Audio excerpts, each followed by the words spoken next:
The first time I saw Sergeant Miller, I knew I was in trouble.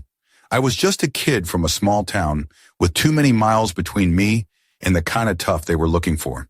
And when I stepped into that training yard, all the other recruits in their clean boots and fresh uniforms, I felt the weight of it immediately. But it wasn't until the first drill that everything hit me like a freight train. "Private Carter!" Sergeant Miller barked across the yard. "Are you trying to break your legs or are you just stupid?" I froze, the entire platoon turning their heads toward me. I hadn't even been running that slow, but my boots, they squeaked. They were a little worn. And suddenly, I wasn't just slow. I was weak. I felt the heat on my face, the red creeping up, and my hands clenched into fists. But I didn't dare fight back. Not with him, not with them. Every step I took after that felt heavier, like the world was carrying a little more weight on my shoulders. When I wasn't being mocked by Sergeant Miller, it was the rest of the platoon. Whispers behind my back, eyes rolling when I tripped on an obstacle, or when I couldn't push my limits the way they expected me to. The worst part? No one ever spoke up for me. Not one of the guys, not even one of the girls. They just let me burn. Except Jordan. He wasn't the loudest or the most polished, but every time I stumbled, I'd catch him looking over, his eyes a little softer than the rest. I could feel him watching me, but it wasn't pity. It wasn't sympathy. It was like he was waiting for something, waiting for me to prove him right. Maybe he knew something I didn't. I didn't want to admit it to myself, but I was close to breaking. I hated feeling like this. I hated the silence that followed me everywhere. The feeling that I wasn't just in the unit. I was the burden they had to carry. It was just another day of drill, but I could already hear Miller's voice echoing in my head. "Why are you still here, Private Carter? You can't even run. You can't even crawl. What the hell do you think you're doing in the Army?" He made sure every word cut deep, and I let it. I didn't know how to block it out. Not yet. But then something shifted. I didn't know when exactly, but something in me started to harden. Maybe it was the long nights when I stayed up late, polishing my boots until they shone, until the sweat ran down my back, and the pain in my legs made me want to collapse. But I didn't. I kept pushing. The mornings, when the sky was still dark, when the rest of the squad stayed in their racks, I was out there, jogging along the perimeter, boots hitting the dirt, forcing my body to keep moving. What I never expected was the moment when I stopped hearing Miller's voice, when I stopped feeling weak and started feeling like I might just belong here after all. We were lined up for another drill one morning when Miller walked past me, his boots scraping against the gravel. He was about to bark at me, probably the same old slow speech, but then he stopped. His eyes narrowed, and for the first time, I saw him hesitate. "You actually keeping up, Carter?" he sneered. I didn't answer, just nodded. I didn't need to.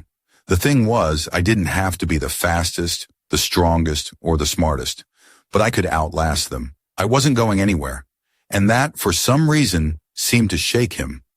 The squad wasn't looking at me the same way anymore. No one said anything outright, but the mockery slowed down. And when I saw Jordan smile from across the yard, I knew this was only the beginning.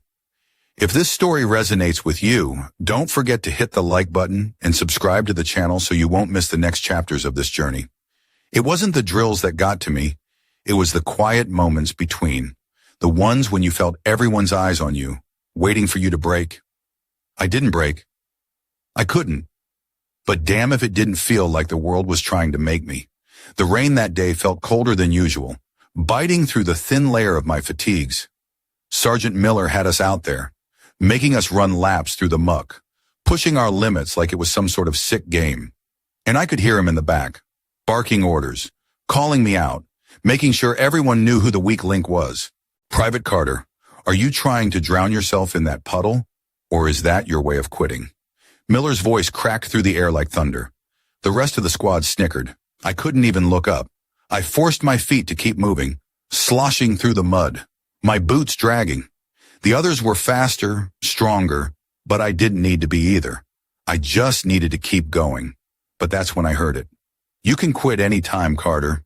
Nobody here's going to miss you." I looked up, and there he was, Corporal Keller. He was always the loudest in the group, always quick to point out my mistakes. And today he didn't disappoint. He was smiling, walking by, like my struggle was entertainment for him. He shot a look back at me over his shoulder, a cocky smirk that made my stomach twist. I hated him for it. But I hated myself more for not being able to stop. Every step felt heavier, every breath more painful. The cold had sunk deep into my bones, and the weight of the squad's judgment was pressing down harder than ever. But I couldn't show it. I couldn't break. The truth was, I didn't belong here. I knew it. They knew it. Hell, even Miller knew it. He'd made sure to remind me every damn day. But I wasn't going to quit. Not now. Not after everything I'd been through just to get this far. After the run, we were lined up in formation. The air was thick with tension. Everyone was drenched, miserable, but still standing tall. Except for me. I had mud caked to my legs, my hair plastered against my forehead, but I still stood with my chest out, my head high. "You think that's good enough, Private Carter?" Miller's voice cut through the air like a knife. His eyes were cold, evaluating. "You think you've earned your place here?" I didn't say anything. "I don't think you have. In fact, I don't even think you belong here," he said, his words deliberate. "Maybe we should just send you home, huh? Wouldn't that be easier?" It felt like someone had just kicked me in the gut. The squad was silent. I could hear my heart pounding in my chest, but I kept my mouth shut. There was nothing to say. Miller wasn't looking for a fight. He was looking for submission. But then from behind me I heard a voice. "Sergeant Miller, with all due respect, you're wrong." The words came from Jordan, the same guy who'd been quietly watching me for weeks, the one who always seemed to have an eye on me, even when no one else did. His voice wasn't loud, but it was firm, and it was enough to make the whole squad freeze. Miller turned slowly, eyes narrowing. "Excuse me?" he barked, taking a step closer to Jordan. Jordan didn't flinch. "I said you're wrong. Carter's been here every damn day, doing the work, not making excuses. She's been keeping up. Just because she doesn't fit your little picture of what strong looks like doesn't mean she's not pulling her weight." The words hung in the air, thick with tension. I couldn't believe it. No one ever stood up to Miller. Not like this. I felt my chest tighten, but I kept my face neutral. I didn't want anyone to see how much that one small act of kindness meant to me. Miller stared at Jordan for a long time, the silence stretching out longer than it should have. And then with a scoff, he turned back to me. "All right, Carter, you get one more chance, but I'm watching you." He didn't wait for me to respond, just barked at the rest of the squad to fall out. As everyone shuffled off to their next station, I couldn't help but glance at Jordan. He just gave me a small nod. It wasn't much, but it was everything. The rest of the day went by in a blur. I kept my head down, focusing on the tasks at hand. But even in the silence, I felt a shift. It was like the pressure wasn't just coming from Miller anymore. It was coming from myself. I could feel the eyes of the squad on me, some judgment. But now there was something else. Curiosity. Maybe I wasn't as invisible as I thought. Maybe, just maybe, they were starting to see me as more than just the weakest link. But then came the next test. It was supposed to be just another training exercise, just another drill. We had to work as a team, carrying gear, setting up a mock base under pressure, but somehow everything went wrong. It started with a simple mistake. I missed a step, got tangled in the ropes, and it threw the whole thing off. The squad was quick to point fingers. "Damn it, Carter, get it together." Keller's voice rang out, and just like that, everything I'd worked for felt like it was slipping away. But then Jordan spoke again, his voice calm but firm. "Everyone shut up. This is a team effort. We fix this together." I felt the eyes on me again, but this time they weren't full of judgment. They were waiting. They were expecting me to rise to the challenge, and I did. We got the gear in place, and I didn't hesitate this time. Every move was deliberate, every step calculated. I didn't care about Miller's disappointment. I didn't care about Keller's taunts. We finished the drill, and for the first time the squad was silent. No one spoke. No one laughed. They just looked at me. Miller didn't say anything either, but the look in his eyes was different. He didn't speak again. But I saw it. He was impressed. And that, in that moment, was more than I'd ever hoped for. I wasn't a mistake. I wasn't invisible. I was here, and I was ready. If this story resonates with you, don't forget to hit the like button and subscribe to the channel so you won't miss the next chapters of this journey. The day of the critical mission simulation was the day I knew I could either break or prove them all wrong. I was nervous, sure, but I had no choice. The squad was depending on all of us, and I couldn't be the weak link again. Not now. Not after everything I had been through just to get here.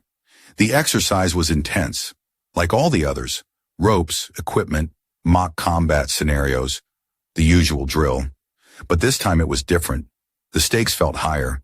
The squad was tense, every move scrutinized, every decision analyzed. I was with them, though. I wasn't last anymore. I was keeping up. Miller gave the orders, his voice as cold as usual. You've all got a job to do, but Carter, you're handling the critical equipment. Don't screw it up. The way he said it, with that sneer in his voice, made my stomach tighten. It was as if he wanted me to fail. He wasn't even trying to hide it anymore. I nodded, trying to block out the doubt. I'd gotten through worse. This mission, this equipment failure test, would not be my downfall.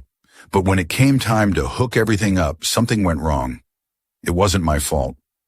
I followed the procedure, checked everything, made sure the connections were tight, but the system malfunctioned. The lights flickered. A loud beep echoed, and the whole system went down. "Damn it, Carter!" Miller shouted, storming over to me. He was close enough that I could see the veins in his neck, his face twisted with anger. "You had one job! You're making us all look bad!" I could feel the eyes of the squad burning into me, and I knew what was coming next. The mockery, the whispered words behind my back. But I couldn't focus on that now. I had to fix it. I ran through the procedure in my head. I knew it. I had to know it. The rest of the squad was waiting for me to screw up, to freeze up like I always did before. But this time I wasn't about to let that happen. I worked quickly, hands moving like they had a mind of their own, each action driven by sheer will. I wasn't going to give them the satisfaction of seeing me panic. "Carter, just leave it," Keller yelled from across the yard. "You're done. Just admit you fucked it up." I didn't answer. I wasn't done. Not yet. The pressure of all their eyes on me, the way they were waiting for me to crumble, it should have been too much. But in that moment, I found my focus. I ignored the world and just concentrated on the task at hand. The clock was ticking down. I could feel it, like a countdown in my chest. Every second felt like a lifetime, but I didn't stop. I couldn't stop. Finally, I made the last adjustment. The system hummed back to life. The beeps returned, steady and clear. I looked up, and the entire squad was silent. Even Miller. His face was unreadable, but I didn't care.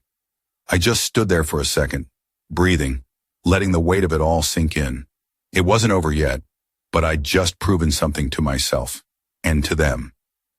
Before anyone could speak, there was a loud crack, an explosion of gunfire from one of the nearby stations. The mission wasn't just a test anymore. It was live, real. Everyone snapped into action.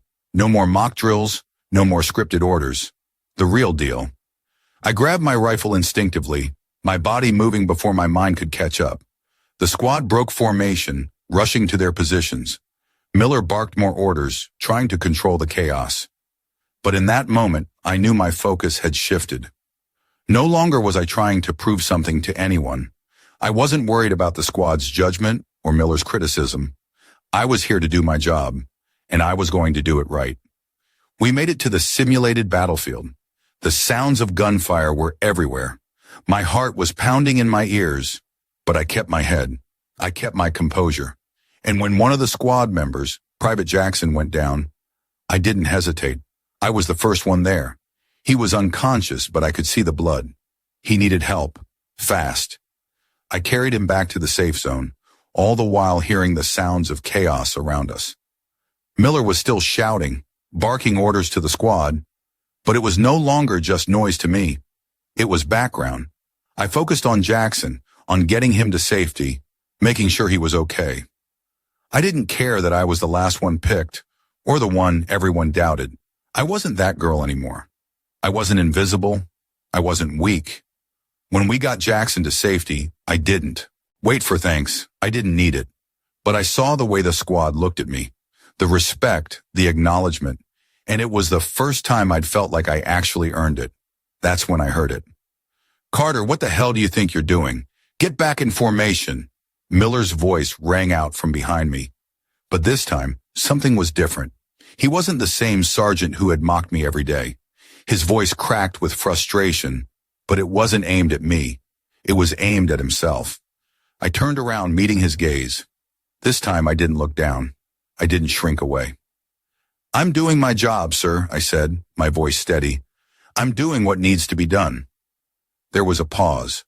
For a moment, no one moved. Then Miller did something I never expected. He stepped back. He let me stay where I was. He didn't say a word, just watched me. And for the first time since I'd met him, I saw something in his eyes that I hadn't expected. Respect. The rest of the mission went by in a blur. We finished, we completed the task, and we made it out with no casualties. But as we stood there at the end, gathering our things, I knew things had changed. I'd changed. Jordan caught my eye as we were walking back to base. He gave me a slight nod. "You did good today," he said, his voice low. It wasn't much, but it meant everything. As we returned to the barracks, the air was thick with unspoken words. The squad was quieter than usual. I caught Keller glancing at me, but this time, there was no smirk, no mocking look. There was nothing. Just a quick glance, followed by a look down. Miller didn't speak to me again that day, but I didn't need him to. The squad didn't need to speak to me either. The silence was enough. I had earned my place, whether anyone else admitted it or not. And as I stood in front of the mirror that night, staring at my reflection, I didn't see the girl who had once been invisible. I saw someone stronger, someone who had fought for her place, someone who had earned her respect. That wasn't the end of it. I knew there would be more challenges, more drills, more battles ahead. But this moment, this was mine. I had proven to myself and to everyone else that I belonged here. If this story resonates with you, don't forget to hit the like button and subscribe to the channel so you won't miss the next chapters of this journey. It was the day we were supposed to be doing a routine debriefing, but something felt off. The air in the barracks was thick, charged with the kind of tension you feel just before something big goes down. Maybe it was the fact that the squad had just returned from a grueling exercise, or maybe it was the way Miller had been watching me more closely lately. I didn't know, but something was coming. I was sitting on my bunk cleaning my gear when I heard the footsteps approach. It was Miller. Of course it was. He'd been a constant shadow over me, always waiting for me to slip up. I didn't look up when he stopped at the foot of my bunk. I wasn't in the mood for his usual barrage of insults. "You think you've earned your place here?" he asked, his voice sharp. I kept cleaning my rifle, not looking at him. "I'm doing my job, Sergeant." There was a long pause, and I could feel his eyes on me. I wasn't going to let him get under my skin today. "Is that so?" he said, his tone growing colder. "Then how come everyone else seems to think you're holding them back?" My stomach twisted. I'd heard the whispers. I knew they were talking about me behind my back. The other soldiers had been more distant lately, like they weren't sure what to make of me anymore. Maybe they were right. Maybe I was holding them back. But I wasn't about to let Miller know that. "I don't think that's true," I said, my voice steady. "I'm doing my part. I'm pulling my weight." He scoffed, stepping closer, looming over me. "You really think they're all going to follow you? You're a joke, Carter. You're not one of them. And you never will be." His words hit harder than I expected. It wasn't just the mocking. It was the truth in his voice. He didn't think I belonged. And the worst part? Maybe part of me agreed with him. Maybe I wasn't one of them. Maybe I never would be. But before I could let it sink in, the door to the barracks flew open, and a voice cut through the silence. "Sergeant Miller, I need to speak with you. Now." It was Jordan. He was standing there, his posture tense but firm. The room went silent, and I could feel everyone's eyes shifting between the two of them. Miller looked at him, annoyance flashing in his eyes. "This is private, Specialist," Miller said, his voice low and dangerous. Jordan didn't back down. He stepped forward, a determined look on his face. "Not anymore. You need to hear this, and so do they. Miller's eyes narrowed, but he didn't argue. He shot a glance at me, as if trying to intimidate me one last time, then turned to face Jordan. The tension was so thick I could barely breathe. What the hell is this about? Miller growled. Jordan took a deep breath. I've been watching you, Sergeant, and I don't like what I'm seeing. You're breaking Carter down for no reason. You've been on her since day one, pushing her harder than anyone else. And for what? To prove a point? His voice grew louder, the anger in it undeniable. She's not the problem here. You are. The room fell completely still. No one said a word. Even Miller was silent for a moment. The rest of the squad looked between the two of them, unsure of how to react. You're out of line, specialist, Miller spat, his face turning red. You think you know how to lead? You think you can tell me what to do? Jordan didn't back down. I'm not telling you what to do. I'm telling you what's wrong. You've been tearing this squad apart with your bullshit. And Carter? She's one of the few people who's kept this unit together. You're pushing her to the breaking point, and for what? Your own damn ego? Miller's fist clenched at his sides, his jaw tight with fury. You don't have a clue what it takes to be in charge, do you, Jordan? Maybe not, Jordan said, his voice low but steady. But I know what it means to have a team, and I know when a good soldier's being beaten down for no reason. He turned to me then, his eyes softening. You've been busting your ass every day, Carter. Don't let him make you think otherwise. I didn't know what to say. The words felt stuck in my throat. I hadn't expected Jordan to say any of that, but hearing him defend me like that, it was like a weight had lifted off my chest. Miller didn't speak right away. I could see the battle raging in his mind, the anger and frustration boiling over. And then, just like that, it all snapped. Fine, Miller said, his voice icy. You want to stand up for her? Fine. But you'll both pay for it. You think you can just challenge me and get away with it? We'll see how long you last. He stormed out of the barracks, slamming the door behind him, leaving the room in the stunned silence. No one moved. No one spoke. I felt like I was waiting for the ground to open up beneath me. Was this it? Was this where it all fell apart? But then Jordan walked over to me, placing a hand on my shoulder. You're not a joke, Carter. You're stronger than you think. I've seen it. You're not done here. I looked at him, surprised. But he hates me. He's not going to let this go. Jordan smiled, though it was a little sad. Miller doesn't get to decide that. You do. You've earned your place. Just remember that. I wasn't sure what to think anymore, but I knew this. Whatever happened next, I wasn't backing down. I wasn't going to let Miller's words tear me apart anymore. I was stronger than that, and with Jordan's quiet support, I had a better chance of proving it. But that wasn't the end of it. The next day, as we lined up for our morning routine, I could feel it in the air. The shift. Miller wasn't there. No one had said anything about it, but the whole squad felt it. It was like the air had changed. Miller's absence didn't feel like a victory. It felt like the calm before the storm, and I had no idea what was coming next. If this story resonates with you, don't forget to hit the like button and subscribe to the channel so you won't miss the next chapters of this journey. The days after Miller's blow-up were tense, but something in the air had shifted. There was a quiet understanding among the squad. Miller wasn't there to keep everyone on edge anymore. It wasn't that his absence meant we had won. It was just that the weight of his presence had faded. And for the first time, I felt like I could breathe. I spent that week mostly focusing on what came next. The squad was in a bit of a limbo, but even in that uncertainty, I could see the change in how they looked at me. The whispers had stopped. The mocking had quieted. It was a Wednesday morning when it all came to a head. We were lined up for a morning inspection, boots polished, uniforms crisp, and I could feel the familiar tension in the air. Everyone was on edge. Even without Miller, it wasn't like the squad had completely accepted me. Not yet. I was standing in the second row, barely able to breathe as the drill sergeant walked down the line. His boots stomped heavy on the concrete, his eyes scanning over each soldier with the precision of a hawk. When he stopped in front of me, I knew it was coming. His eyes narrowed. My stomach dropped. "Private Carter," he said, his voice low. "You think you've earned your place here?" I swallowed hard. "Yes, sir." The sergeant didn't move. He didn't speak. His eyes drilled into me like he was looking for something.